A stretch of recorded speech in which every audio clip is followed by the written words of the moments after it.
how about let's just start it off like this, and here we are. We're in it. We're in the funky shit here, and we're talking about MVP. We're talking about what's my man? How I forget these fucking names like this, dude?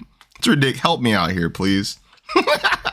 Dude, you talking about Michael Page? No, I'm talking about Douglas Lima. Yeah, Douglas Lima. That's his name, dude. God, the disrespect. Man. The disrespect. Jesus Christ. Don't even like you, Douglas. Fuck off. No, but for real, if I can say this early as the pretext, I am so heavily in Michael Page's corner this fight, as far as thinking he's going to win. Right. I mean, might as well not know who Douglas Lima is, but that seems a bit rude. Oh, it seems very fucking rude here. You know, hey, we could show some respect to my friend Douglas Lima here. You know, he's done. Dude, Douglas Lima is a motherfucker. Like I watched I think it was the second fight, or was it the first fight? I think second fight of first fight of Roy McDonald. He fought Roy McDonald and like fucked up his leg, dude. Yeah. Like it looked a lot like Ed Herman's hematoma from like last night or the other night. Mm-hmm. Yeah, it's very, very fucking similar. His leg kicks are tremendous. Obviously his striking is tremendous. But I feel I'm gonna deliver a hot take here, dude. And it's kind of like the situation with Conor McGregor and Dustin Poirier, slightly in the way that Douglas Lima the entire fight was working his leg kicks, and eventually Michael Page was taunting. You know, he was kind of getting a little careless, and Douglas Lima threw a leg kick that made him trip, and then, like the great fighter that he is, he just followed up and just finished it. And I really think that had MVP been just like a little bit more in the game, that wouldn't have happened. Do you have any? I have 2 points on that. The first one is, like, during the fight, I was surprised actually that Lima was not throwing more leg kicks, to be honest. Like, I think he might have gotten off one significant leg kick in the first round, and in the second round, he not instantly, but within the first few seconds, threw a really good leg kick. And the first round was problematic because Michael Page does this like flurrying boxing, like 3-punch combo a lot of the times to start his fights, and then he like just kind of bounces back and forth to see how they react.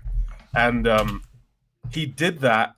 Douglas, being a veteran, just kind of clinched him up or tried to grab underhooks and took him down, and that's where we saw that incredible like wrist control in the first round, and that rounded it out. Right. And in the second round, I would say that they came out with it with MVP looking rather fresh by comparison, and that might have been his biggest problem. I listened to an interview where he was like, in his head, he's never about the kind of like, I'm gonna finish this dude. Holy shit, he's fucked. He's more like, I want to be in the moment and kind of bounce around. And he said specifically with Douglas Lima, because of the caliber of opponent, he wobbled him, saw that he was wobbled, and then did this like ridiculously deep squat karate stance just to like show off, and got destroyed in that leg and tripped over. But I genuinely think that was straight cockiness. Up to that point, he seemed to have a dominant position in the fight. And as you said, dude, it was that punch. Let's see if we can find that punch real fast. You watching? Yeah, I'm here. Okay, so I think it might be coming up now, dude. Let's Are you talking about the combo or the right before he gets the super right here? He looks, that was so fucking beautiful. It's like the little things, you know, like readjusting your pants, looking down a little bit, you know, looking to the side, and then just fucking letting off. And that's I know what punch you're talking about here. This is such a signature move of his where he just switches his timing and throws his shit out of nowhere. Yeah, is that what you're talking about? Yeah. And so like he does it here. He looks down. He looks him up and down real quick. This is like a very London thing right here, man. Did I miss it? Oh, no, right here. Like he backs up, he looks up and down, he comes out of nowhere right there. And that's where he rocked him with that Superman punch. Yep. Boom, gets him clipped, and like he got hit in the worst way. Not the punches that land straight on you, but it's like the punches that kind of clip you, that really rattle your brain around. Got him with that. And you see like fucking just like a true champ, he instantly composes himself. And this is what really gets me here. So, oh, and he's a flying knee. Dude, all right, this is another little point. If Douglas Lima at this point wouldn't have thrown that left hook, if he would have thrown literally any other punch, he's fucked. Like, it's really a testament to how truly accurate Michael Page is, dude. Just like Thank you for pointing out those flying knees, by the way, because I've been like antsy I want to make sure I remember to point that out. But yeah, go ahead. Yeah. It's just like, and Douglas Lima literally threw the punch just because it was just instinct. If Douglas, what fucks me up about MVP is like the split seconds he is ahead of his opponent. And like the only reason why he wasn't split seconds ahead of Douglas Lima right here is because he just instinctively threw that left hook. Looks like he throws it all the time. It's very perfect, very straight, good looking left hook. But if he would have thrown uppercut, straight punch, right hook, left uppercut, it would have been over for my man. That would have been right to the chin right there. And then I think this is like the finishing sequences right here. Look how cocky he gets as soon as he realizes he's got him on the ropes. This is coming out of MVP's own mouth, but he says, like, there's actually another point I want to make a little bit later about the comparison between wrestling in America and karate and point scoring in the UK, because this is something I personally have experience with. But he says, if you look at that really kind of beautiful up and down, he throws that Superman punch from nowhere with the jab to lead it. He, at that point, he's like aware of the weight of this moment. This is Douglas Lima, and you're going to knock him out like you have everybody else. Right. They can shut up now. And what you're about to see is the consequence of that, which is like this cockiness that everyone was saying that he was going to get caught with. Watch. If you go ahead and press play on it. All right. And I just want to break this down, if you don't mind, as well. So right here, we can see that. Of course we have hindsight, but we see that Michael Venom Page is gearing up for another Superman punch. Now, as we know, like the main strike that Douglas Lima was working the entire fight was that rear leg kick, which landed quite a few times on Michael. And so in the first round. Okay. But like it was literally the only thing Douglas was having success with. He wasn't having success with anything else. And so you see right here, MVP's about to get in this stance right here. Right in this stance, right at this second, at this moment, Douglas Lima made the conscious decision to go for another leg kick, while MVP is thinking about nothing but that Superman punch. And so, of course, Douglas Lima's looking him in his face. You see right here, like before right there, he looked down just like a little bit, puts those hands up, see him look down, look at those legs, see where he's at. He notices the positioning of MVP, knows that if he goes for any punch to the to the head or to the body, he won't land it. So he's just going to use the only thing that he has landed is that leg kick. And it's crazy. And you see, like, Douglas Lima seconds ago had the thought in his head, like right here, he knew that he was going to kick him in the leg, while MVP is just thinking about that Superman punch. Of course, Douglas Lima goes for the movement, and the movement was the leg kick, and MVP the entire time was waiting for the movement so he can throw the Superman punch. Douglas Lima throws the kick, unaware of MVP setting up the Superman punch, gets the fucking kick, knocks him down, and like a true trained animal, bro. I want to play this in quick time. Like a true trained animal, bro, just fucking finishes it, sees the opportunity, and fucking deletes, dude. Wow. And God, it's so beautiful. It's so beautiful, bro. God damn it, Douglas. It's like when you turn your PC off at night, like you just pressed the button right there. It's unbelievable. Yeah, dude. And like I just want to make a comment on something you said there, which is it obviously adds on to the whole cocky, getting cocky in that moment thing. But the beauty of MVP's fighting style is just how quick his reaction timing is on counterpunching and kind of moving. And you're right. As he was sitting in the pocket there, first of all, you see how deep his like lead leg is in the pocket. Like he would have to move easily 2 feet to get out of his range, like to force Lima to move. But because he was so ready to throw that Superman punch, none of his mind was focused on reacting to what Lima's next attack was going to be. I mean, all of this was horrible for him. You know what I mean? His whole setup is completely against the way he fights. Right. Yeah, dude. Exactly. Yeah, it's like the little things, especially when you're in there. And like he does this. Obviously, yeah, it's what makes him so entertaining when he's fighting non-ranked opponents or just opponents that aren't on his level, striking wise. He just makes most people look like this. I mean, including Douglas Lima. Like, he was well on his way to making Douglas Lima look the exact same way. And it's just like the split seconds when you're fighting some dude like Douglas Lima that has that many fights and wins. Like you can't fuck around, dude. It's like there's no space for that. Like you will get caught eventually. He is a proper veteran. Like he has been through the ringer with a ridiculous consistency. I think his Douglas Lima's like 2012, 2013 runs were savage, man. The knockouts and oh my god. But he has slowed down a bit as he's kind of broken into his 30s. He's gotten quite a few more decisions, and I think, oh yeah, Ben Askren beat him, didn't he? Hey, dude, you can't sleep on that funk, bro. That funk will get you every time, bro. Bro. The number of UFC fans that think Ben Askren is basically a walking pickle and have no clue of how dominant he was in Asia. It's incredible. These motherfuckers better watch that watermelon vid, dude. Like, dude's real, fool.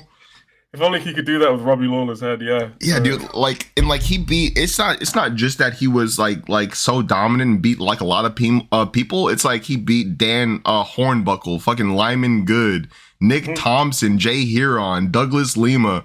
Like, yeah, oh, bro, like names. He was undefeated, right? Yeah. Until Jorge landed that shit, dude. Damn, bro. Yeah. That was perhaps that. I actually don't like it because of the storyline. I think there have been better ones, but that might go down as the biggest knockout in UFC history. Literally, like it's one of them, dude. Yeah, for sure, dude. Like, if not, put on the table, it's hard to think of another one that's been like that. The only one is Hendo Bisping, bro. That's. But the fight had happened. That was the first thing that happened in the fight. Was he ran forward in the head? I mean, it's just such a street performance. It's ridiculous. One thing I wanted to say about MVP specifically in this one is it might also be worth going back and recapping that first round, because while we do learn something about the fact that, the mistakes he made specifically in this exchange, that is obviously how he got put the fuck to sleep. There has to be said about like his wrist control of somebody as powerful as Douglas Lima, man. That was still, to this moment, that is still so impressive to me.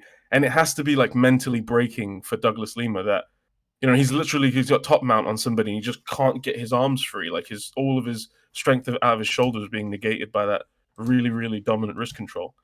And also, like, given the kickboxing career he's had for so long, MVP, I mean, when you do point scoring karate or like kickboxing and that, you lose like a motherfucker, man. You lose like nonstop. So that, I mean, and he had those experiences as a young child. So I think he takes losses pretty well. Yeah. As far as like learning from that shit. So I tell you, I'm heavily in the MVP side this fight, not just for personal reasons. I think it's going to look really strong coming out. But yeah, look at this ability to defend himself here. Absolutely. Like motherfuckers before they die, if they watch this sport, like they must be they must be on the bottom, bro. Like you have to have somebody in your guard. You have to have somebody trying to pass your guard. And like a really good, like every fucking casual should have a black belt like Douglas Lima breaking down their guard, bro. So they know, so they know how hard this is, dude. It's so fucking hard to do this on anyone, let alone a person that has been doing this since they were probably, in the single digits, when it comes to age. And where he was doing it in Brazil, of all places. I mean, the fucking competition. Yeah, dude. It literally doesn't get any better than this. And like he was just able to negate the strikes when they were coming. As soon as like Douglas Lima tried to throw a strike, he would do his best to defend or dodge and just go back to the wrist control. And like we already talked about it, Douglas seemed like a fucking flying molasses, bro. He didn't know what to do, bro. He didn't know where to go because he couldn't get the wrist control. He couldn't free himself from the wrist control. Yeah, it's just like really like I was popping, I was like shouting loudly when this was happening, dude, when he was holding, this position as well as he was. Are you able to show how he got in that position? Because I remember as I watched this fight back, I remember saying, "Oh shit!" As soon as Doug, because he's about to try and go for that combo again, that flurry. Watch. And when he does it, Lima's just such a fucking veteran. I think he just kind of wraps up his body, I believe. Mm-hmm. Yeah, there he goes. So and he turns it around, dude. He tried to go for it. He trips him with that left leg. I mean, it's at this point I thought, okay, we're going to see a really, really. This is what people were waiting for. First of all, can you test this guy's ground game? Second of all, against like a really, really pedigreed opponent. And look what he did. And a minute later, he's still trying to figure it out, dude. Douglas Lima's like, fuck off, man. What's wrong with you? About another minute later, dude, still trying to figure it out, dude. It's about to be the end of the round, dude. Still trying to figure it out, man. Like it's insane to watch, bro. Like shit, masterclass defense on the ground, dude. It makes a lot of implications about MVP's mentality as a martial artist, because like remember, if you come from like you're super special, and we have to do this at some point before we finish up here. Like I want to make a Mount Rushmore of striking specialists who transitioned to MMA dominantly. Like if you look at Izzy and Kevin Holland does not belong on this Mount Rushmore. I just like keeping him in the conversation because he's also like 6'2", 6'3". I think he's got like a 79-inch reach as well. And they all favor trying to be so unorthodox that they throw off that like catching your boxing timing thing. You know what I mean? Like they just mess with that rhythm. But the people who come from these like specializations and are able to roll around in the gym and get tapped out over and over again by black belts, they seem to do like Izzy's a great example, or at least an analog to compare him to. But they seem to do really good, surprisingly well, being able to defend takedowns and have a defensive ground game. Yeah. Go ahead. Do you have anything to add on that? Well, the thing I was going to lead to with that is that one of the comments I have about, for me specifically, karate, but I guess you can include anything, any types of kung fu and stuff in this. In America, that martial arts are like a upper middle class kind of, in my marginal experience. Again, this is just my perspective living here, but it's like an upper middle class kind of like hobby thing that you put your kids in, like a sport kind of thing. Yeah. Whereas the kids who are involved in wrestling, it's much more competitive and they're much more conditioned to like experience losing and really surviving adversity and getting better and not just relying on your talents. And in the UK, as far as like the karate kickboxing kind of point scoring world is concerned, it's much more comparable to the wrestling academies here, where you have a lot of lower middle class and middle class families are sending their kids out to martial arts. Some places are rough you grow up in, so people get put in because of that. Other people, there's many reasons of going in, but it is such a competitive thing. Like weekends, I remember driving, an hour or 2 hours to outside of anywhere like Liverpool and Manchester to these centers, and you would go and have tournaments, or you'd go and just do your kata for like special events. The only thing I've ever seen that compared to here in is like the Dagestanis with wrestling, the Americans even with wrestling, because they have a phenomenal wrestling pedigree. And I really do think it's interesting seeing that with striking specialists coming here and kind of transitioning that wrestling, because that's really, I think, what you have with Michael Venom Page. I think you just have like a ridiculously high degree like striking specialist that has got the mentality to be able to, you know what I mean, like not get caught unawares on the ground. For sure, dude. Yeah, dude. He has like a real. He has like a real Jeet Kune Do soul when it comes to martial arts, dude. Yeah. That's some base shit you just said, man. Yeah. He's got a Jeet Kune Do soul. Yeah, I actually like that. Let's do that real fast. The Mount Rushmore. So I mean, okay. One is gonna have to be Israel Adesanya. I don't think that you don't. Yeah, 100%. You have to put him on there. The Apex now. Yeah. Fucking I mean, you would have to also say Michael Venom Page. How many? It's four on Mount Rushmore, right? Is it? Yeah, I think it's 4. I don't think it's 5. It's definitely not 3. I really want to put Michael Venom Page on that Mount Rushmore. I feel like he should be, dude. Even though he hasn't. Even though he hasn't what? Sorry. Like became Bellator champion yet. Like I feel like. I feel like he should. I have to say something. I'm talking like Mike Tyson just said something. Something that has to be remarked upon as well is that he has been interviewed and has said many a time, like the goal when he started was to be UFC champion. Yeah, and he's 33 now, 34, something like that. 34, yeah, up there. Shit, dude. In his 30s at this point, he's still kind of operation. He's like, I'm still going to be in the UFC. I want to be a 2 promotion champion. But the UFC just is the mainstream. It's like the Kleenex of facial tissues or whatever. Like it is the thing. So when you have a Mount Rushmore, you should absolutely be able to say that MVP is the kind of person you put up there. But how many people are talking about Michael Venom Page in the MMA world? At least with the respect that they probably should. I mean, like, so like that's the thing, dude. And for whatever reason, like I look on my channel. And like a Michael Venom Page video that I made like months ago, dude, that had like no view. That had like hundreds of views, originally. I looked back the other day and it has like thousands of views. And like, even though there are a lot of people that like say, oh, he fights bums, oh, this and that, he's a trash can destroyer or some shit like that, dude. This man, like he captivates anybody who watches him, whether they like him or not. And oh man, like I really need casual fans to get punched in the fucking face and kicked in the you have to be in there. You have to get punched. You have to know what it's like to try to avoid a punch and still get punched. To really appreciate how good Michael Page is, dude.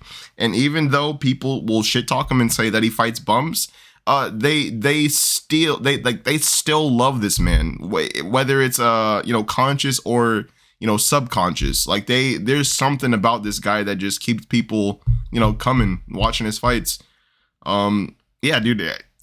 Yeah, he's up there. He's up there in the Mount Rushmore in my opinion.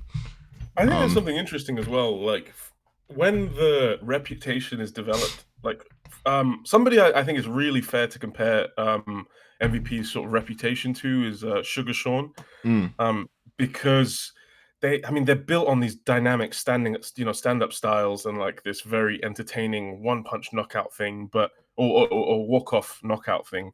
Yeah.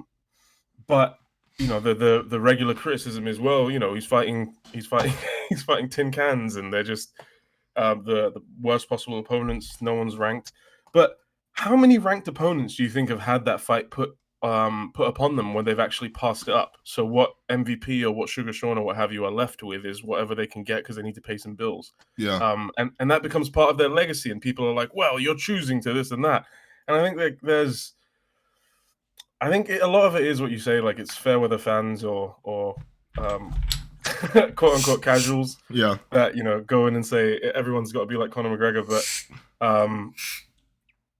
Michael Venom Page, I think, to me represents everything you want out of a mixed martial arts athlete that's doing it in pay-per-views for people, because what people attach to, whether classic or fundamental martial artists want to admit it or not, what people attach to when they're young is, for me, it was Jackie Chan films and Bruce Lee films and Dragon Ball Z and shit like that. And there are transferable skills from those things that like caught our eye and are attention grabbing. And when someone can have the skill level and the pedigree to pull those off, and then off the canvas, they're a stand-up guy, they represent the sport well, they're well-spoken, they like show children or kids who are going to be in the sport, a good representation of it. I think people are a bit unfair when they criticize his cockiness or his like flaunting in the ring, because I think he does it for... People say it's unpure, it's not like pure martial arts, and it's like it kind of is though. Like there's so much about fighting that is that, you know what I mean? That is like that David versus Goliath thing, or that like clash of these two. They're not just fighters, they're people, you know what I mean? Like their personalities are also clashing. Right. But that's a very subjective perspective, man. That's specifically how I see it. I would say that's pretty objective, bro. Like I agree with that. I agree with that fucking wholeheartedly. Yeah. So I would put him on Mount Rushmore as well. I mean, again, it has to be said, you and I are obviously fans of the guy, and there are people who would, I'm sure, argue against. Based on YouTube comments that I read, there are a lot of people who do not like this guy. Yeah. Yeah. Hey, dude, and my question to those fucking assholes is, well, then who else, bro? Because we already said Israel. We already said Michael Venom Page. The next dude that I'm personally going to put in there, who like has only just made a splashdown in MMA, is the guy who knocked out famously Israel Adesanya, Alex Pereira. He's in MMA. I think he already has like a few fights. And he's like pretty much, other than Alexander, what's his name? Rico Verhoeven. Other than Rico Verhoeven, he's like literally the best kickboxer on the planet. Did he knock him out during Izzy's run in like China or what have you? Yeah. That had to have been okay. I've not actually seen that. I didn't know he knocked him out. I'd be interested in seeing that. So here's how it happened actually. He beat him once, I believe, in Glory, or like another promotion. They fought once. Alex Pereira outclassed him. They fought again the second time, and then he got slept. And I think that was either his last or second to last fight in kickboxing, if I'm correct, if I'm not mistaken. Okay. Yeah. Let's see, Alex Pereira. I don't know how to spell it. I'm not Brazilian. I mean, I think we're like in the middle of an epoch right now where you have like clearly this industry specifically came from like these different fighting styles clashing and fighting, and then all of a sudden it became what it's become. But every industry that's developing is developing with the benefit of social media and the internet. So now you have kids that are growing up that are specialists in striking. I mean, kids that are at the moment like 13, 14, 15 years old that are specialists in striking the same way Israel Adesanya and MVP might be. But they're all going to be growing up with YouTube videos of close-ups of like Dagestani wrestling techniques and like, all-American Greco techniques and all this stuff. Like, I really do think what we're talking about specifically now, where you have these incredible striking specialists, I think that's the future. I mean, look at Cyril Gane even. There's another example, kind of. Cyril Gane is close to being on this fucking Mount Rushmore. We gotta let him fight Ngannou first, man. I'm just saying, dude, we got some space up here, dude. Oh, you know what I saw today? He's an early favorite in that fight versus Ngannou. People know, bro. People are fine. That dude. I just think comparing the hype train that Ngannou had, that is such an incredible compliment. Yeah, for sure. I mean, the hype train that he's still aboard, man. Like it's crazy that he, like it's crazy, bro. Like this motherfucker is driving all types of McLarens and Porsches and traveling the world right now, bro. He doesn't even understand what's about to happen. Yeah. And he's still the size of like he's like a mid-sized rhinoceros, and he's like able to still probably knock out any person that's contracted with the UFC at the True, moment. true, true, true. Except maybe Dana White, who's starting to look like a the size of a duplex. Yes, yes, very kingpin-ish, I must say, dude. Do you think that's what it is? Do you think that Dana was like, fuck, now that Ngannou's a champion, he's going to be like much more aggressive with his contract negotiations, and there might be a point where he tries to fight him? Yeah, yeah, I do think that is the case, and I think that this is what to that one moment, that's what Dana White's life has been building towards, dude. Fighting that man, he all the fucking human growth hormones and all the steroids. It's led up to that one point, that one eventuality, dude. You know. I think that would be that'd be a day I'd happy like dying after, as if I ever saw a pay-per-view with Dana White versus Francis Ngannou. Yeah, And yeah, I would dude. bet the house on Dana. I'd bet, because I think he'd pay Francis like $100 million to take a fall. Yeah. Yeah, dude. But yeah, I don't know if you have any more additions to that Mount Rushmore. One of the people I wanted to talk to who's not going to be on the Mount Rushmore, but just to think about this as a fight. Imagine Michael Page versus Kevin Holland, man. Imagine that fight. I don't know if that would ever happen, dude. If Michael Page went over and, I don't know, want to fight middleweight. Yeah. Dude, Michael Page, like he is like a legit welterweight. I think. I feel like he could be much heavier than that. But I can imagine him walking around in anything more than 180, 185, maybe. Oh man, he's like 6'4" or something, isn't he? Let me see. With that he's the reason I compare him to Kevin Holland is because I think he and Jon Jones have like a similar reach, and Jon Jones is either 6'5", maybe 6'6", 6'4". He might be.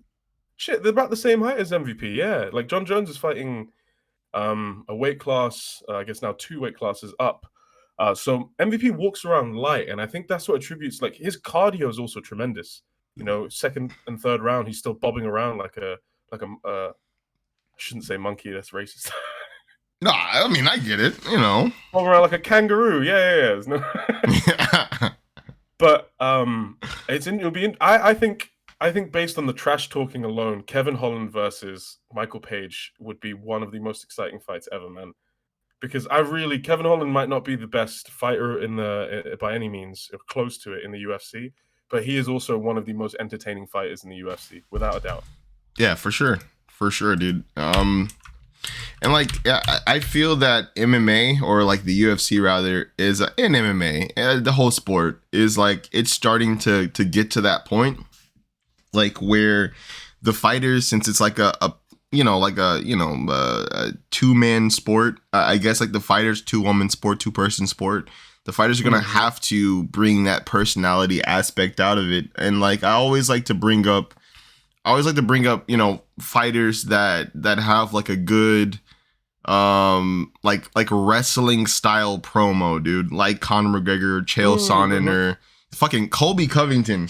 Like that is like the perfect example of like a good heel, dude. Like he's really good at what he does. I feel like there should be like more of these aspects, like more of the professional wrestling aspects, including like the entrances, like especially the entrances, and like just not like I feel like everybody, if they don't know how to talk, should learn how to talk. Like for sure, bro. I think they're figuring that out. Like what's it called? Khabib has famously been very aggressive to Islam, that he has to learn English because like you just don't succeed without being able to promote yourself, you know? Yeah. And Islam obviously took that well, because after one of his fights, he said, "Hey, Dana White, maybe next time I fight Brock Lesnar." And everyone just died laughing. It's like, you nailed that, kid. You absolutely. Here's the thing, though, with that specifically, I have always seen Dana White as a person who wanted to. I mean, that's a really good example. Who wanted to be a the manager of an All-American football team or like a basketball team. And I think what he should have done is seen someone like Vince McMahon and gone, I might need to become a little bit more like that guy. You know what I mean? Where like I embrace a little bit of that, because there are things that Bellator just in the events alone does better than the UFC, in my opinion. I love that they walk out on a red carpet like WWE. I love that they can have like, there's more frequency of live music and like rappers and stuff walking out with them and this showy kind of thing. And then there's aspects of WWE that I think would serve the UFC tremendously, as long as it just doesn't get out of hand. You know, like Conor McGregor's talking about eating people's children, man. You know, like you could easily make a lot of monsters and turn a lot of people off, which I'm sure they think about. I think that's. I'm going to remind you of an old Mike Tyson quote, dude. And the quote okay.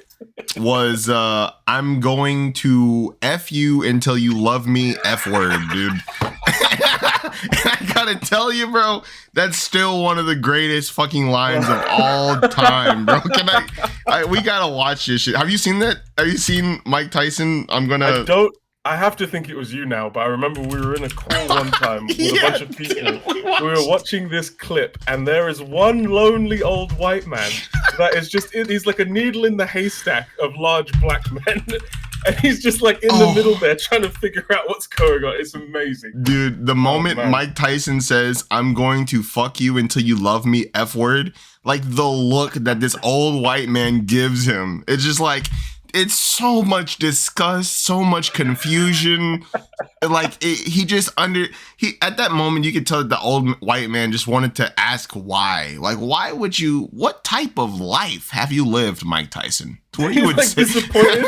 Yeah. Like when you're in school, and you have like a counselor who cares about you a lot.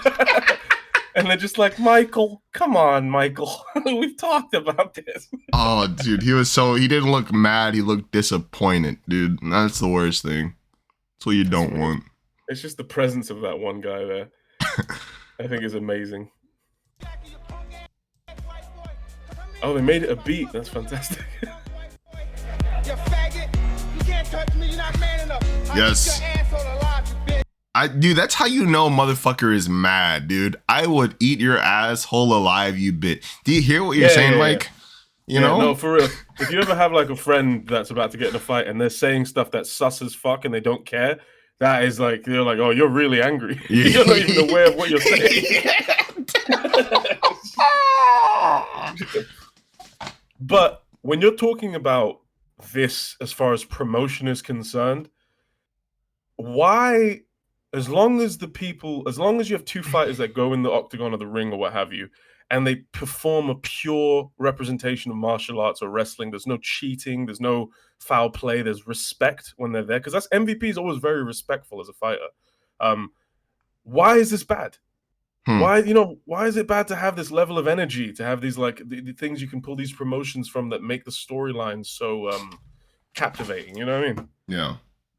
Well, it almost seems like a bit of elitism there. So like, here's the thing about that is that, of course, like the fighters, like the fighter's psyche is on the line. So if you aren't a person that, goes out there and talks shit and then you go out there and do it, like I can only imagine the amount of pressure that you're putting on yourself, because you don't really do that all the time. Dude, that's very well put. The fighter's psyche is on the line. I think you brought up Dustin Poirier earlier. Really good example of that. Oh, with his whole thing with Conor? Yeah, just how, to me, in the third fight, Conor was there, but Dustin clearly showed he's like, I'm a better fighter now, man. It's over. It's like an anime story arc where you have two competing like characters, and one of them's just like advanced at some point. Yeah. And in the second fight, I think you saw like the truest glimpses of that, but we were still like, whoa, was that just a fluke? And I'm really suspicious what the first fight would have looked like now if Conor was just quiet the whole way. I really think it would have been like a smasher. And I don't know, like what you talk about, these guys need, when they have jiu-jitsu coaches and stand-up coaches and pad men, perhaps they need to also hire speech, trainers and stuff, people who can like not make them fake but teach them how to better express themselves. So when they're talking shit, it doesn't sound ridiculous, or so they feel more comfortable talking shit. You know what I mean? Yeah, make the motherfuckers get on the politics Discord and get that rhetoric game up, dude. That's what you do. Train your social stats like you're playing an RPG. There you go, simple, dude. man. It's that simple. By the way, how are we rounding out the Mount Rushmore? I mean, fair enough. I'm actually not sure who else to put on there, dude. Shit. It's pretty exclusive. Like exclusive list. Honestly, now that I think about it, that's going to change, I think, as we go. In fact, that'll be something to maybe remark upon 5 years from now. Is to look at the sport and say, how wide could you honestly make that Mount Rushmore now? Because you obviously have, like, look at Anderson Silva, for example. Would he not perhaps be able to fit on there?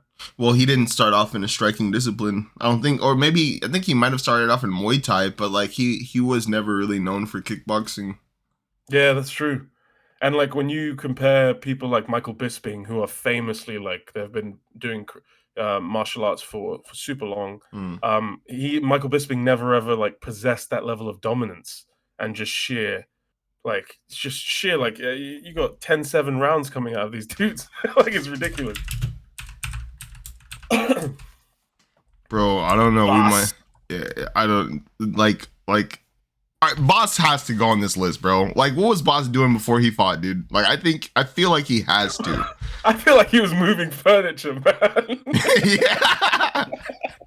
He was a bouncer or some shit, bro. Dude, like, yeah, I believe that. Have you ever seen like those old Boss Rudin videos of him teaching you how to bar fight, dude? Yeah, they're amazing. Like the way, like, what was it? Head strike. Yeah. Jesus Christ, dude. Oh wow, his Wikipedia is very interesting. It says he had severe asthma and severe eczema.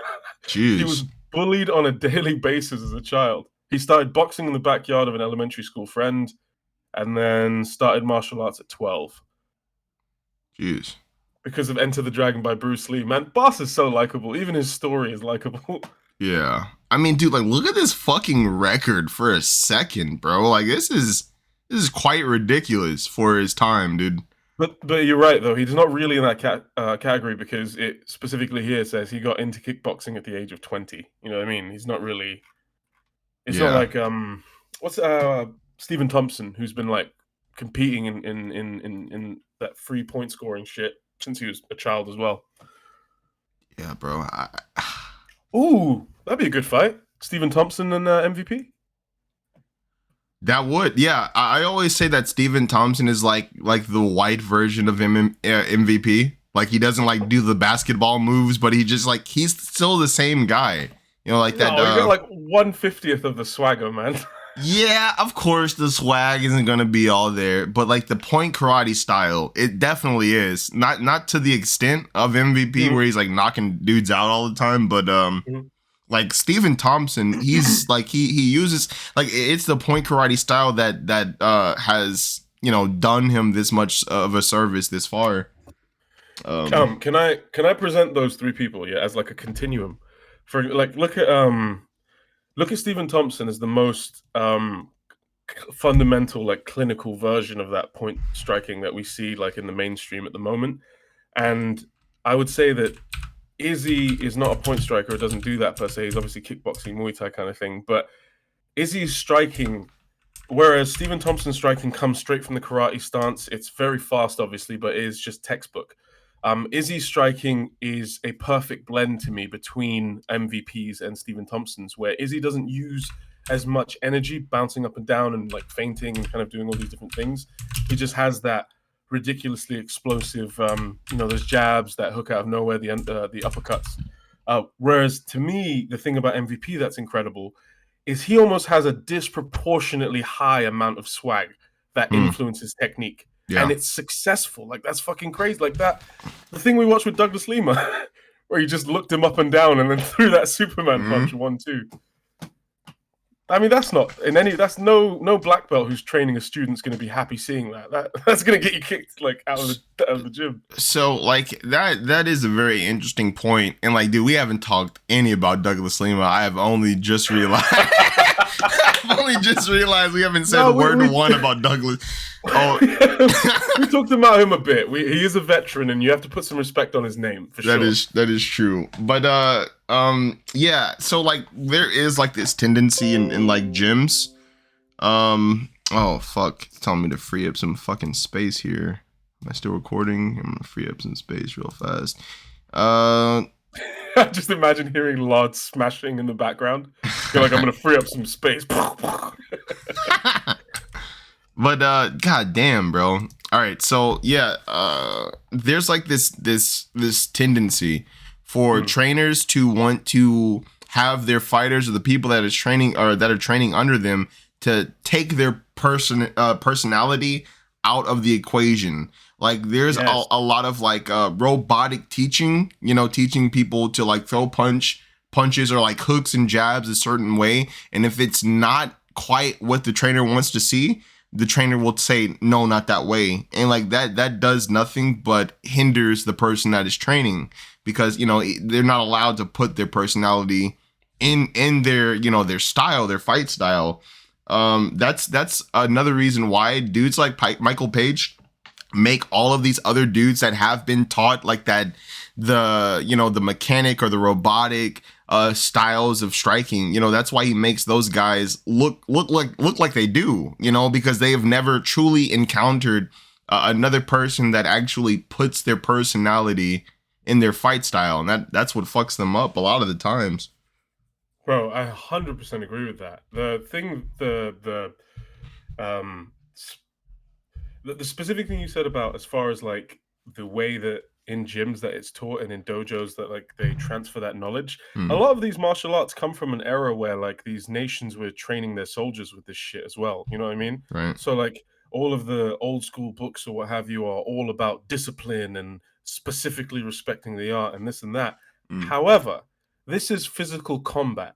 You use every asset you can within the rules. And that's why like it's some people kind of are unimpressed by the shockwave that was Conor McGregor, because they're like, yeah, of course, you know, psychology is such a big part of it. But until Conor McGregor came along, I mean, Chael Sonnen highlights it, but only to the hardcore, really. But like when Conor McGregor came along and you see just how powerful the psychological game is, when you see someone like Israel, who doesn't do it as much, obviously, and even Anderson Silva, like it's such a highlight to watch him do these things. But I don't think anybody really displays that as much as MVP. And it's 100%, I think, a situation where my argument when people say he's only fighting tin cans is if you take what he does to people, which is just... do you notice, by the way, in all of his fights, right, when the referee calls him up to touch gloves, he does this fucking thing that gets a reaction like 90% of the time where he just raises his right hand, dude. Yeah. And I watched not a compilation, but I was just watching through those like segments, and almost every time the fighters react, like they give it away with their eyes. They're like, "What the fuck? What are you doing?" And it's like that's in and of itself. Like, how much of a percentage does that just take off that guy's ability right there? You know what I mean? That self-doubt that he just put in there. But like, that's my argument always when I say that he could take on top 5, top 10 people, is because those guys are also coming from training partners and sparring partners that aren't doing this weird shit. Yeah. So it's always still going to be effective. You know what I mean? It's always going to have some kind of an impact in the fight. Yeah. I was watching the was it the Shinsho Anzai? Yeah, the Shinsho Anzai fight a few days ago.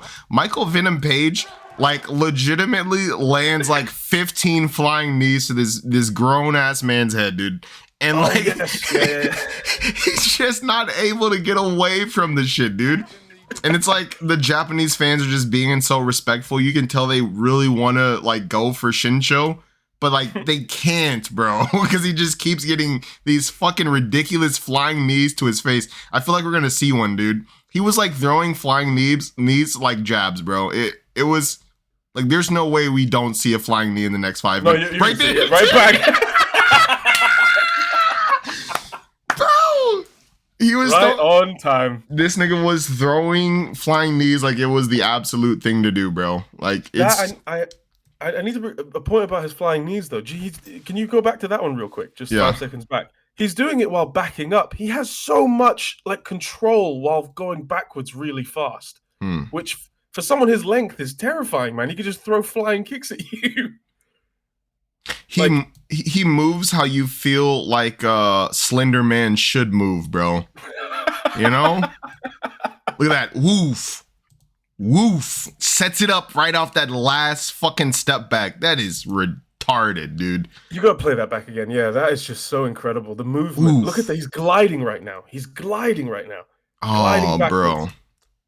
Yeah, it's slowed down even more, bro. It's quite crazy, dude. All of his fights are like this. When he backs up and when he drops his takedown defense, again, not against top 5 wrestlers, but he's just so fast. Close the distance. Gliding. Wow. Gliding. And boom! Ah, damn, dude. Fucking Shinsho just got his fucking his fist in front of the glove, dude, or in front of the knee. Like that shit just it still landed a little bit. Yeah. Why are you punching yourself? That's why I always say that. Yeah. Oh, my man. Oh, is he about to show some takedown defense? No. Yep. Yeah, he is. My man Shinsho needed this fucking takedown, bro. He needed it, bro.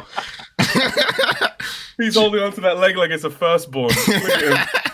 I'll save you, baby. Come here. Don't drown. Another one, dude. Oh my God. Oh, bro. And defending the single leg, he threw a flying knee, man. What the fuck? And not even with his fucking dominant knee, just like his like limp knee, dude. He just throws it like it's nothing. He's like he's shooing away a raccoon. Look, he's like, get the fuck out of here. That's insane, dude. Like this shit, and like that's why I get so annoyed. Like no one that actually trains, no one that gets punched in the face and kicked in the legs, like would see this and say, "Oh, this dude's fighting a fucking trash can." They would see this and say, or should say, Michael Page is like, bro, this dude is different. He's built different. He does things different. He thinks differently.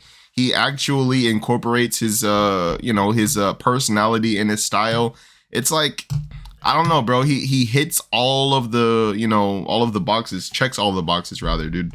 I've noticed something about people that I watch MMA with specifically, or even boxing. But when I'm at pubs or bars or with mates and they have friends over there that they get to talking about their opinions, you can not always, and it's never like an elitist thing. Like I'm not pretending I always know, but you can often tell people who have fight experience because the people who don't make comments like that, where like, oh, this guy sucks, or he's dominating him, or like, why is this guy even there for? Like, he looks like the Stephen Thompson level commentary. Yeah. But sorry, I have to slag him off, man. Fucking that guy's child punching techniques.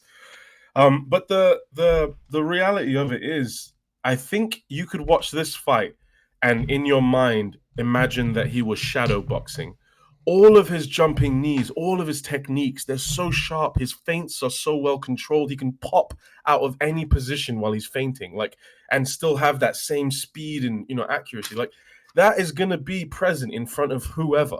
Yeah. Once you're at that top level where he's taking on top 5s nonstop, then you're testing like his endurance and his heart and stuff like that. But if you're talking about his technique or his ability to be there confidently, I don't think people can make a fair argument against that. And if you have a bit of martial arts or what have you experience with any kind of combat or sports, even athleticism, and you can kind of see the consistency in his speed and his accuracy, I think that's what you evaluate. You don't worry about too much the opponents. Yeah, for sure. But still, that's just my take, man. No, that's a fucking that's exactly what it is, bro. Like these people have not been punched in the eye, dude. They haven't seen like little fucking flash of light. They got punched in the eye, No, I remember the first time I ever got my lip cut open, man. I was like, how fucking long is this gonna hurt for? Oh yeah, and every time you laugh or smile, it just like spreads open. Yeah, 100%. The first time, the first time I ever sparred was when I was probably like 16, dude, and like they put me up against like this white man, dude. This white man, and he's a white man. His name is Jimmy, but he was like one of those white dudes that were like effectively black, dude. He's not white. Hey, okay, yeah. Like, so he's like Yeah, real ass dirty white boy, bro. And like, dude, I was like 16. Jimmy had to be like in his 30s, bro. Jimmy beat the shit out of me, man. Like I pulled my fucking mouthpiece. I had like a little clear mouthpiece, dude. Blood. Oh, fucking poor Tyree. The blood in this mouthpiece. I was like, damn, bro. I hate this shit. That Holy shit. is fucking yeah, man. People need that. They need to have that happen to them before they comment on these things, you know? The fact that you have that story in your memory banks, you know what I mean? And you'll sit and just watch a fight. Whereas there are people who have never, even at a street fight level, like my cousin did a tiny bit of boxing when he was a teenager, but he played like hockey. You know what I mean? He never did, but he was very notorious street fighting. Like, quite successful. And even at that level, I think there's something about it where you're like, you feel how overwhelming the adrenaline is. You know what I mean? You feel how weird it is to not feel any pain and then start feeling around and going, where's there all this blood coming from? Like those are very specific experiences. Like if you're trying to describe riding a roller coaster to someone who hadn't. Yeah. There's no fucking way they'd be able to really get what you're saying. Yeah. I think that's what people with Michael Page, man. That's often, I think, where that criticism comes from, and then he gets a reputation for that criticism. The question is, so we've got Douglas Lima here, yeah? What? Not to look past Douglas Lima, I really think we're slagging off Douglas Lima a lot, but what is the correct move for him after this? You know what I mean? Is it Mousasi? After this fight? Yeah. I don't know, bro. Yaroslav Almasov obliterated our boy Douglas. So did Gegard. Like he was the champ, but like in both divisions, he has quite a fucking fight ahead of him. I would honestly say that the most important the most important fight of Douglas Lima's career, because he's still a pretty young dude. Yeah, 33. Yeah, they're about the same age. I think he might be younger than Page, actually. Yeah. The most important fight of this man's career is this next fight against Michael Page, because this next fight against Michael Page sets up the rest of his career. After like these two, you know, he's lost fights before, 2 in a row right here. A long time ago though, but he's never going to a lot of decisions in the last like 20 fights. A lot of decisions. Yeah. Sorry, go ahead. But like he's never. I think I could, you know, maybe the Ben Askren loss was kind of like that, but like he's never really lost. Matt Brown knocked him out, by the way, in the beginning of his career. It's a good fight. How long? Beginning of his career? How long? Yeah, 2020. 07. Oh wow, 2007. Oh, yeah, shit. Dude. Matt Brown. Yeah, old school immortal, bro. I'm lucky, mate. Yeah. Dude, Gegard Mousasi and Yaroslav literally they took a lot out of this man. I know he's like obviously a veteran, but like getting beat by Gegard Mousasi and getting beat by like this relatively new dude in Yaroslav, that emphatically is you know, like that's never fucking good. Like Yaroslav literally put that Dagestani type of beat down on him. And well, Gegard was like a little less, it was a little less bad, but I'm really interested to see after all these years how he bounces back after, you know, taking 2 losses in a row. While MVP is coming off, nigga, goddamn, baby, let's look at the, you know what I'm talking about, baby, shit, dude. Hey, I'm telling you, man, this motherfucker comes back from losses the way you do if you're used to that shit. He's just like, okay, let's go. He knocks out. Look how many knockouts. It's insane, dude. We haven't even gotten into these knockouts yet, bro. Yeah, we do need to go through a couple of these fights because these are just astonishing, man. Like, I think one of them is a doctor stoppage, isn't it? Where it's, I don't know if you noticed this, but MVP always cuts open his opponent's left eyes. He just destroys their left eyes. So fucking bony, bro. You're going to get cut. Like it's yeah, knuckles. dude. Yeah, dude. Michael Bony Knuckles Page. To be quite honestly, it works, bro. Whatever you want to call this man, dude. I think Venom is perfect because if it's Venom from Spider-Man, isn't it? Like he's a legit nerd. Like I love that about him. Dude, you have to understand, by the way, this is a black nerd that grew up in London around like a few years ahead of me. You know what I mean? He's 8 years older than me.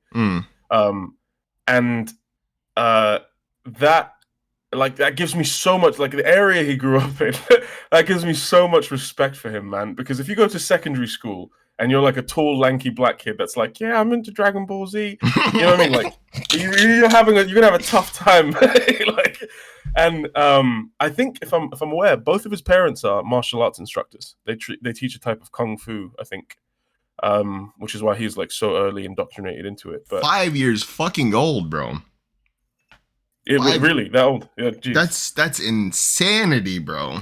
That's perfect, man. I wish I would have started that young. I started Shotokan when I was like 9 or 10. Well, yeah, no, like that makes sense to start him off at that age, but like that's insanity if you have to fight this man and you just started at like you started. Oh, you know, what's up? You know, his crazy fact is that he has like 24 titles. No, I think he had like 23 times he was announced the best fighter, best use fighter in the UK before the age of 13 or some shit like that. Dude, like it doesn't make any sense. if you, and I'm sure you have, when you go back and you look at this man's performances, like in like not only the point karate, but like that it's like a weird style of kickboxing you guys have in the UK where it's like on mats. It's like yeah. Like, dude, he was doing this shit the whole fucking time, bro. The niggas this is what he does, bro. Like, I don't. Can I just say, this is another argument for why it's so awesome to have like a dad as a coach, man. You know what I mean? Like, he just let him be himself. I'm assuming he gave him that freedom because this kind of confidence has to come from youth, like what you're talking about right now. Like, this is just who this guy is so naturally. Can I also say, like, I know we were talking about Douglas Lima, and I know you want to get into this fight real quick, but just on Douglas Lima, I really, really do rate him as a veteran. Like, he's got such an incredible knockout caliber, and they say the last thing you lose is your power, right? So he's still got the power. But if you look at that first fight, and if you imagine that they're both Pokemon cards, Douglas Lima's veteran stats were able to defeat MVP's dynamic striking, because what happened there was that MVP was making like a huge mistake, and Lima was just like, I'm gonna kick the fuck out of your leg right now, you know. And he just as a veteran, or just like in being being so famous for that kick, it was just a perfect combination. And I can't see MVP not coming back from that a much better fighter. You know what I mean? Yeah. Because like if he would have quite literally done anything else but that Superman, if he would have threw a jab, you know, if he would have threw a side kick, a front teep, rear teep, you know, though, if he would have thrown anything else other than that Superman punch, he would have made it out of that situation unscathed. But it's like, that's why I love this fucking sport wholeheartedly. Because like little fucking, like it's something as simple as MVP having a certain thought in his head and Douglas Lima just having a totally different thought in his head, you know, and that all that shit just came to fruition. And like I guess this is just going to have to be like a MVP segment, dude. There's no way we shouldn't even attempt to put Douglas Lima in this video. Like this is effectively it's not that bad. No, it's an MVP video, but that's okay because Douglas knocked him out in the first time. You know, MVP needs a little extra love right now. He knocked him out emphatically. He should be fucking proud of himself. He shut down the hype train like a motherfucker. And that was the tournament, wasn't it? That was the what do they call it at Bellator? What's the tournament called? Grand Prix, yeah. Yeah, that was the Grand Prix, yeah. And people that was the storyline there. People were like, "Oh, he's finally going to meet his match," and he got knocked the fuck out. So yeah, MVP, I guess, could use the love, but I think. I have a feeling he's gonna take it. Wait, this fight was a split? This is what the fuck we need to watch right here, dude. This nigga had a split decision against somebody, bro. I didn't even know this. Gonzalez, yeah. Who the fuck is that guy? Who the fuck is a vet, dude? I tell you what, this man has been doing it for a while. Yeah, man, 2003. Shit. Halloween Fury WEC. WEC 8, bro. You old for real, my man. Hey, respect to him, dude. He had a pretty good fucking career, but what I'm seeing, dude, it's not too bad. It is pretty good. There's You a lot know, of green. green and like the red. Not too many KOs and TKOs, man. That's good. Or maybe it's not. Maybe he took like a lot of damage in those decision wins and losses too, dude. You never know. Yeah. Yeah, I wonder. Did he? Can we maybe look at the highlights of that fight, or just have a quick look at? Yeah, I wonder, dude. Let's check it out. Yeah, what was his tactic for being able to disable some of that and not get caught? Or was he just built like a fucking brick? He's able to take every shot. Yeah. MVP has surprising power for how lanky he is.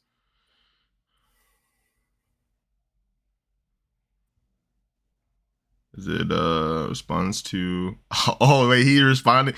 Let me add. I gotta fucking subscribe to my motherfucking YouTube, y'all. Oh no way! He's got he's got a YouTube channel. Subscribe. What does he say, dude? Gonzalez. I said hey, Gonzalez. This man's from my ends. What? I hear you've been telling lies, telling fibs. What the fuck? Nonsense. What? I hear you have foot and mouth. He's doing this Stone Cold Steve Austin, bro. God bless this man, bro. What? That's what I'm saying. He's about it, man. He's about entertaining and making it fun. Like, I love it. Dude, he said, "I hear you have foot and mouth disease." Your foot and mouth. I hear you have foot and mouth. I hear you have foot and mouth. Because you've been running up your lips. Oh no! See what I did there? Yeah. Did you observe the joke? Are you paying attention? Yes. Good, because I wouldn't miss this fight for anything. I could break my foot. I could break my leg. Pull a ligament. 2 ligaments. Yeah. 4 ligaments. Yeah. Break my back. Spinal. Why won't you do that? Bro, dude. Yo, this guy's the GOAT, man. He's like, this guy's the GOAT. Every time I watch like another like media piece with him in it, it's like he just gets that closer to being the best. Like Dan Henderson is my favorite fighter of all time, and like not really? many fighters. He's my favorite, bro. That. He's my favorite, dude. That. MVP is a close second, dude. I gotta tell you, like with this shit, he's cutting an Austin promo well, dude. That's crazy. I feel like because he's from London, it makes me like too much of a, a homebody or whatever they call it. But like, seriously, I'm so proud that this guy is from my ends. Like, he's such a good representation of the martial. I love it. I'm wondering what he's gonna do. Is the UFC in his future? Or does that not make sense? Just get the Bellator title, hold it, be a dominant champion. Anyway, I don't know if you want to keep watching this one. Sorry, I didn't mean to cut you off. No, that's a good question, dude. Like if he. Like, let's say, if he beats Douglas Lima, I'm sure he wants to become champion. I don't know if he wants to fight this fucking Yaroslav, dude. I really don't know, bro.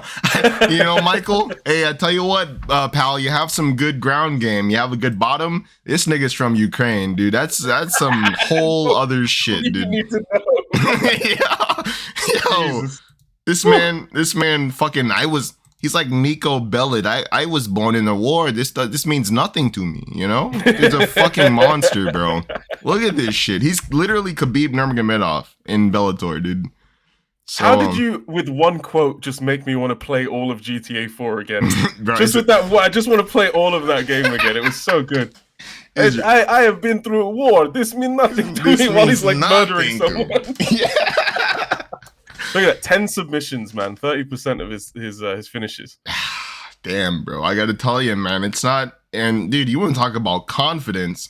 Yeah, this guy has the same, if not more, confidence than MVP. And like we know just how aggressive that Eastern Europe ground game is, that Western Asia ground game is. These guys are coming over here and doing whatever the fuck they want. MVP can be taken down. Yes. What you do when you have him there is a whole other thing. But I was trying to find that Fernando. I don't know if they have. I don't think they have it. Someone has it titled there as the most boring fight of all time. Where's it at? This is a breakdown. I'm Michael Moore. If you want to watch it, just go on MMA Core. MMA Core? Yeah, just type in MMA Core and then type in their names. Oh. Every senior in tech. Who is this? Hello. Ooh. Sorry, there's a lady right there that's caught my attention. The unfortunate thing with looking past someone like Douglas Lima is because he is powerful, because he is such a veteran. He's not going to be a walk in the park, man. He's just not. So we could eat our words here by not giving our man any like airtime because. Maybe we'll have to just make another vid for Mr. Yeah, because he has some really some stonking fights. Like he's a warrior. Yeah, there's no way. Like it'd be like a 2-hour thing here. I think we're almost at an hour. Where are we at? Oh, hour 09, dude. Hour 09. Yeah, dude. We have like that's good though. We can go for long periods of time. So like. You split up into parts or what have you, because it's really just about, for me, with Michael Venom Page and fighters like him, they represent so much of like what I would like the sport to be and become. Right.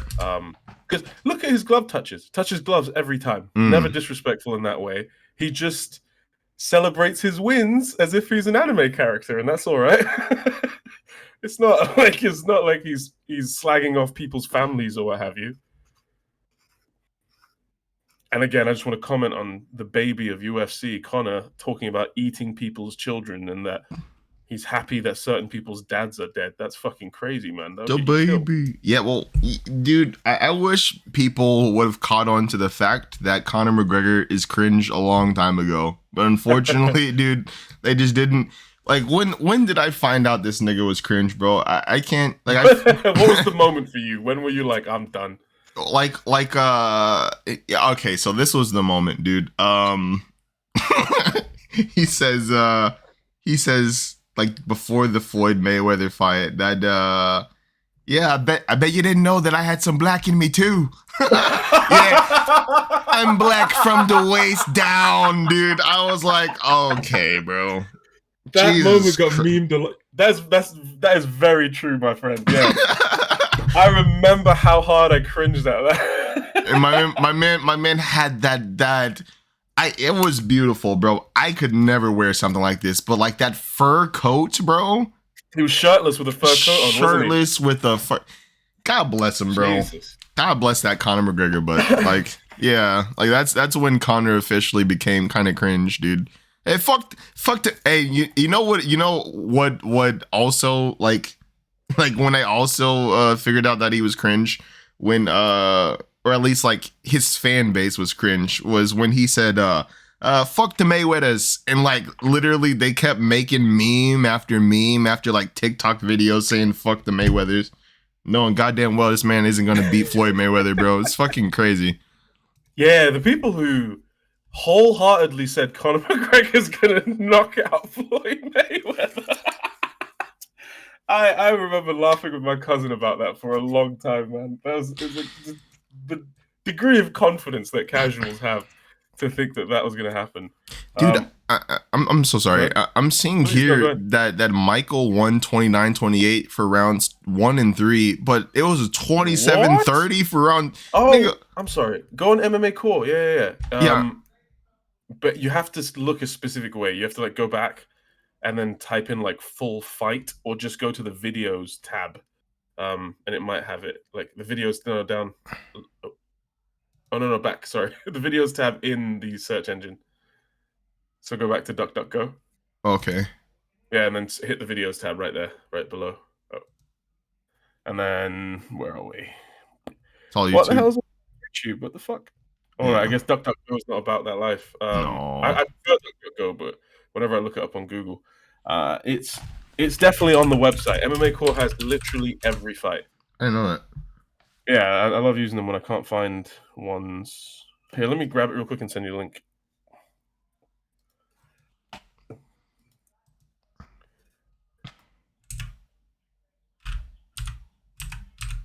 What was Buddy's name that you fought? Fernando Gonzalez.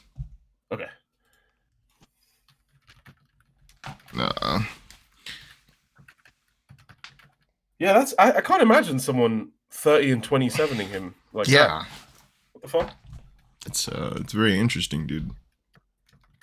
What was done, dude? Oh,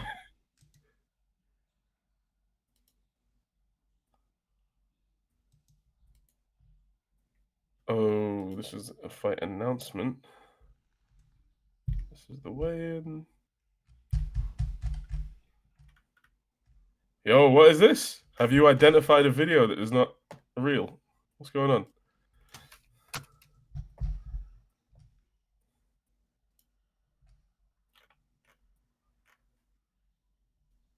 How is Bellator better at removing fights off the internet than the UFC?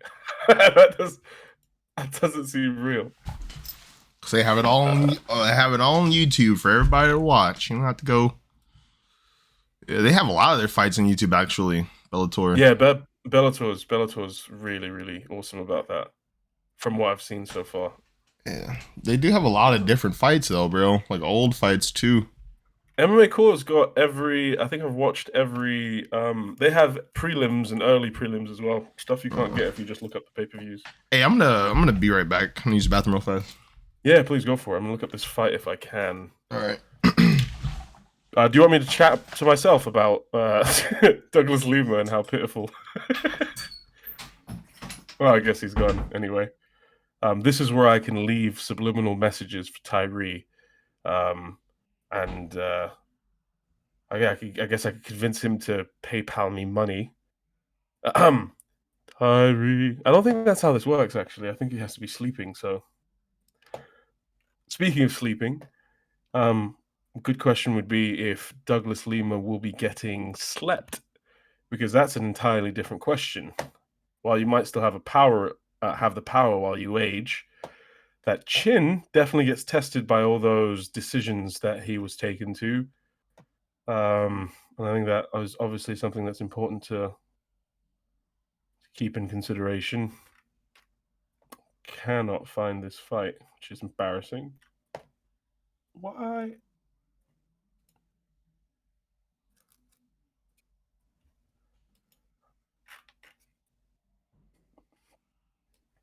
Actually blows my mind. I cannot find this fight.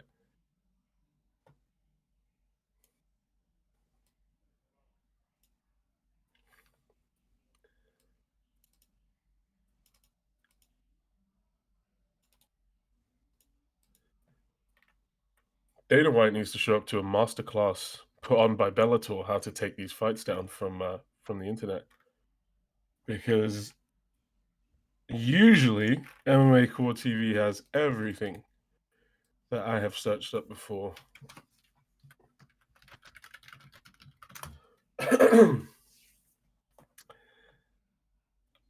But alas, no. Oh. Here we go. Is this possible? Equation. Oh man. Oh, senor. Unbelievable. It sounds like Tyree's cleaners are at his house. Here we go. Hello there. I think someone's just broken into your home. Perhaps a skinny Mexican man. Yeah, don't worry about that. That's it's my good closet Mexican named Jaime. We keep him in the closet, and he says hello whenever we enter a room. You know? Good old Texas. Closet Mexicans. Yeah, I let him out once a day, give him a sandwich, and he cleans, and he does the gardening. Then put him back in the closet. Oh, jeez. Did you find it? Embarrassingly, no, I have not. I'm going on about. I've been on a diet tribe about how Dana White needs to take a masterclass from the people at Bellator and how to get fights taken down off the internet, because I've used MMA Core for a ridiculous amount of old UFC events, and they've had everything. I was surprised by how much they've had, actually. Every prelim, early prelim, but this fight just doesn't exist on the internet. How can that be? Yeah, wow. Scott Coker said, "Yeah, this will never work." Scott Coker did him a solid. This is the most boring fight I've ever seen. Remove it from the internet. But yeah, I guess unless there's highlights somewhere that we could glean like what that second round looked like, it looks like we might not see what a 30-27 round against Michael Venom Page looks like, because that has to be, I mean, it just has to be a dominant ground performance.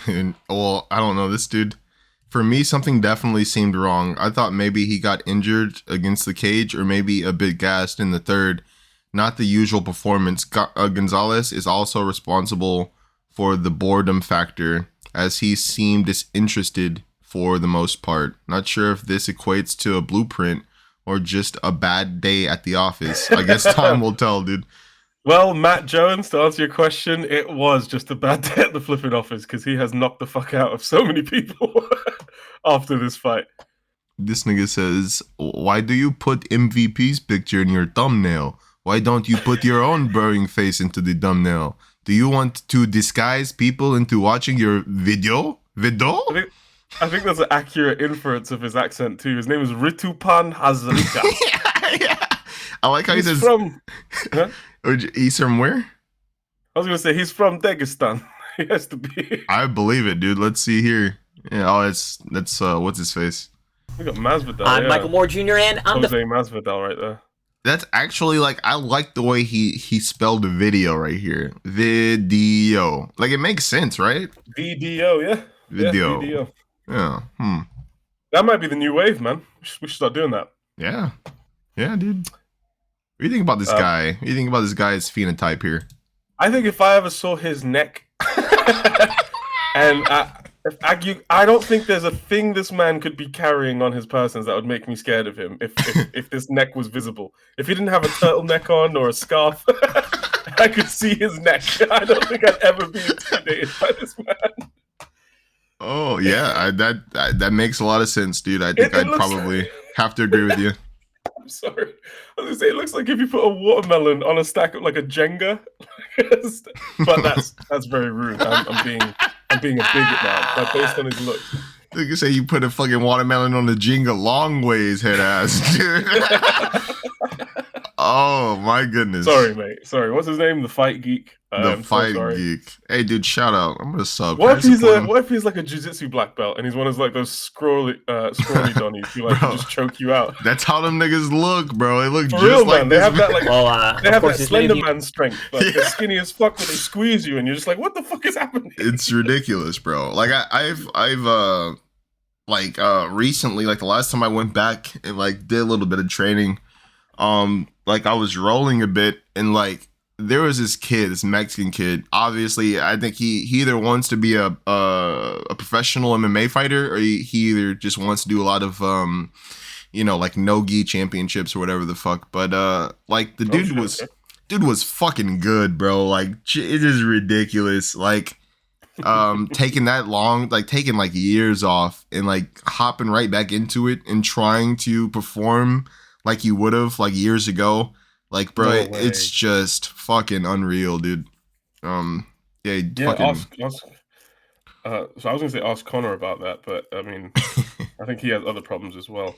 Yeah, specifically with, maybe it's just because of the perspective I've had or lucky to have had, but I think specifically with jiu-jitsu, I don't know if you agree. I feel like it's even harder. I don't know what it is about it. I think, bro, in life, like, I don't know, even if you don't do sports, you do a lot of pushing. Like, you push shit a lot and you pull stuff a lot and you pick up stuff a lot. But you never, ever really do that, like, squeezing, you know what I mean? To test those muscles out. And I remember when I could only, my freaking grip stamina was, like, 10 seconds. And then my muscles would just gas out. And I'd be like, I can't really, like, hold anything. My hand's shaking. So I really do think when breaks off of jiu-jitsu or breaks off of wrestling are maybe the most detrimental. Yeah. Shadow boxing, you can always kind of spar, But anyway. Yeah. So I don't think we're going to find this fight. That second round might be lost to the ether. Oh. It's never going to be seen again, I guess. Here. I think I have a perfect way to wrap this up, dude. Let's just watch MVP fuck some people up. How's that sound? You want to watch him fuck some? That sounds wonderful, man. Yeah, hell yeah. Let's watch him fuck some folks up real fast, dude. Lord in heaven. I hate this nigga, dude. I hate this nigga. This guy's hilarious, man. What are you talking about? Bro, he's so disrespectful to the fighters, bro. so disrespectful, dog. I'm sorry, man. I love it. It's hilarious. It's funny as fuck, though. I can't even lie, dude. Discount You gotta clearance be out, humble, great man. value, homeless-looking Chris Helmsworth. Dude, that is so disrespectful, bro. That was a bit unnecessary, man. Straight away. Jeez. Times goes by the name Derek Anderson. Oh. Oh, this was so harsh to watch. Falcon kick. Yes. Hey, come here. Come here. Falcon kick. No, I missed. Damn. Falcon punch. Don't you dare touch me! Look at me, crying like a little girl. Bro, it's like his knees. It's like his knees are like a magnet, and like your head is metal, bro. I will never understand how like he just gets that shit to just be so accurate, man. Falcon kick. Stupid. Access denied. Let's try this again. Falcon kick. Let's try this again. Oh, wow. Damn. Surprise, motherfucker. Are you running? Also, his oblique kicks are beautiful. He does like he feints side kicks and then goes down for that like above the knee, and it's like he doesn't waste the momentum, and they do damage, man. When I've seen them land. Oh Look yeah. at this shit.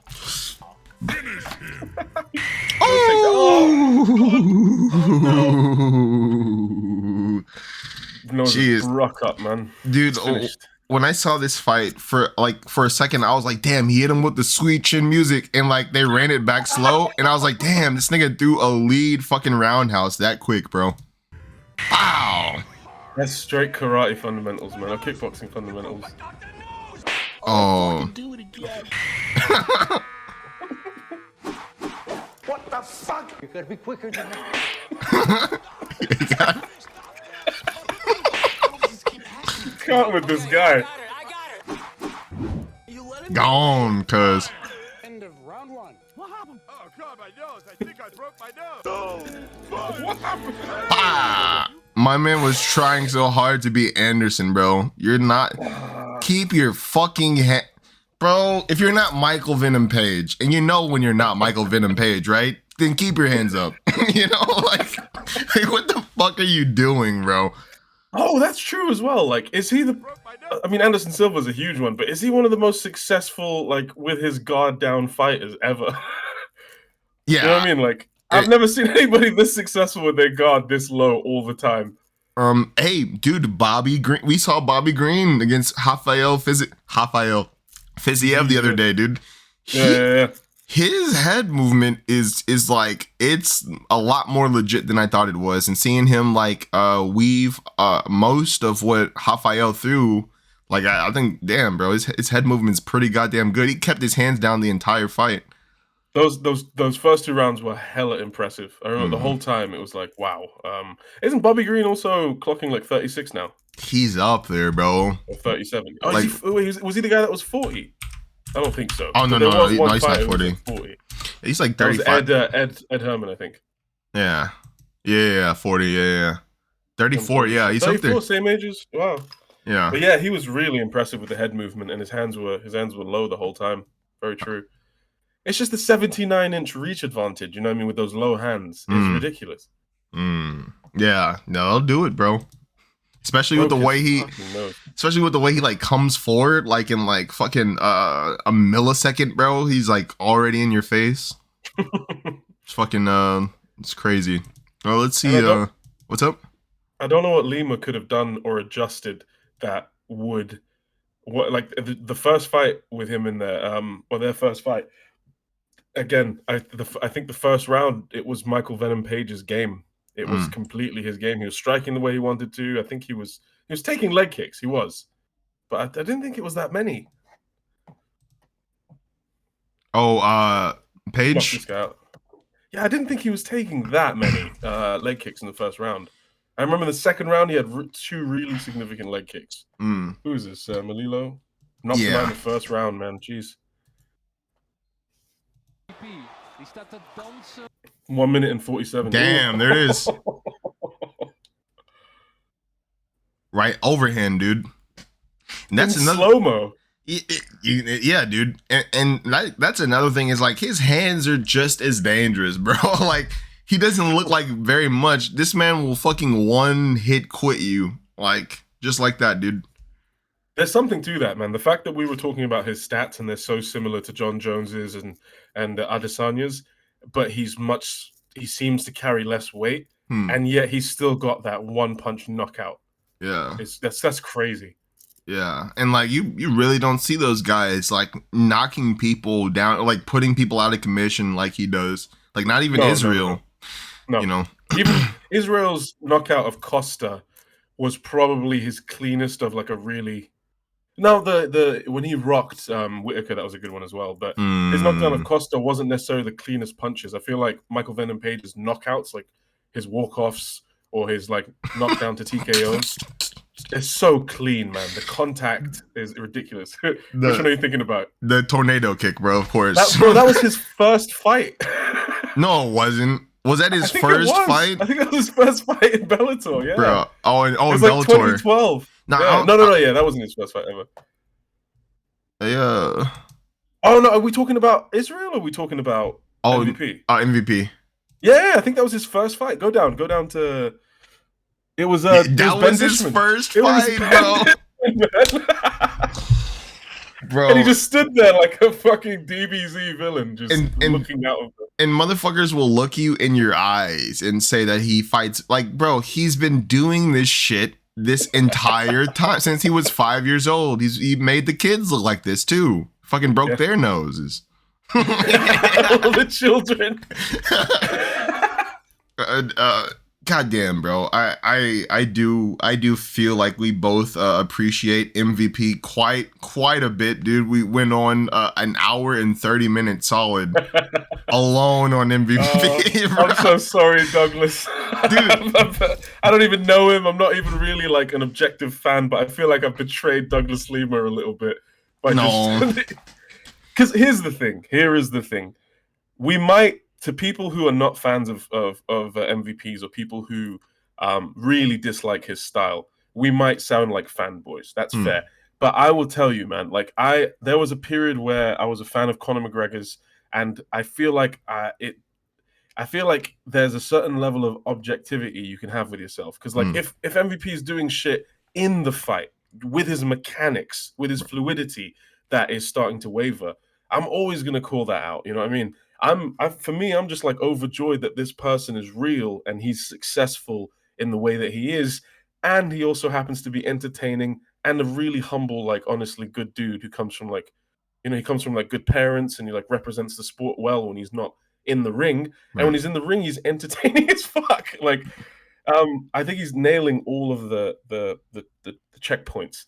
And I'm just so like, I'm so gassed that person is there.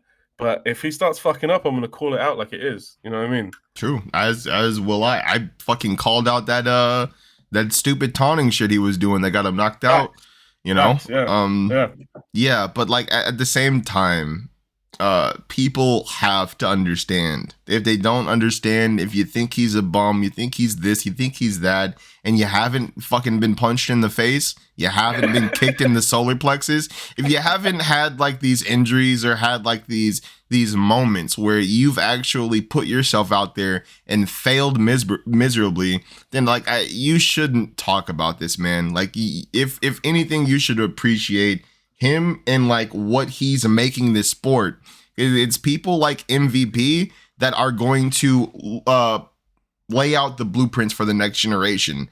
That guy is indicative of what the next generation is going to be. Same thing with like a Cyril Gane or, a Khabib and the Dagestanis. Khabib, that sounds like a great rock band, dude. Khabib and the Dagestanis. Dude. Oh, man. But, I might have to take that. I might have to take that off your hands. I'm sorry. That's brilliant. But I think this was like a great MVP appreciation video. That's exactly what it is, dude. We should do, the fight is on October 1st. Yeah, we should do like a MVP appreciation week. I mean, what's up? I was gonna say, like, unironically, bro, if I could play like and watch all of his fights and just like fucking review them, I would, bro. But like, YouTube is just terrible, bro. They're gonna fucking Yeah. I mean, it is what it is as far as that's concerned. Yeah, and I think I'm a fan of his, but I can see the perspective that it can get a bit long talking about the same guy, you know, and just being like, oh, he's the best, he's this and that.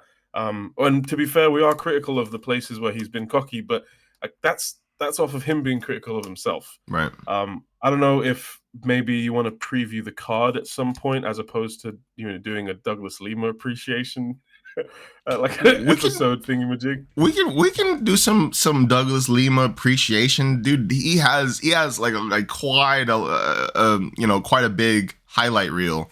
So yeah, we can definitely do that as well. Or we could just go ahead and just do like the whole, you know, fight analysis. But I feel like we both needed to get this out of our system before we move on. we needed this shit, dude, and it's glad that we finally had the chance to do this. I really don't have a chance often to talk to someone about such a specific fighter, but like with such a specific perspective. You know what I mean? Like, we've both seen, I think, most of his fights. We see how he fights, and I think we're coming from a similar angle in that regard. And that's pretty cool to appreciate. If I was saying the same thing about Anderson Silva, there are like fan clubs that Anderson Silva has where people get together and they talk about the different ways he's awesome. So yeah, I think it's a fair thing to do to great fighters, and I think Michael Page is definitely a great fighter for sure. Hey, my friend Sid, I do agree, but unfortunately now it is time for me to hustle on down that road to get this bag of marijuana from this scumbag drug dealer I have. Godspeed, my friend. That's a motive that gets me hustling a lot of the time as well. In fact, yeah. I rate it though. All right, bro. I appreciate you being here with me, and until the next time. It's a pleasure, man. Thank you for having me. All right, later. Cheers.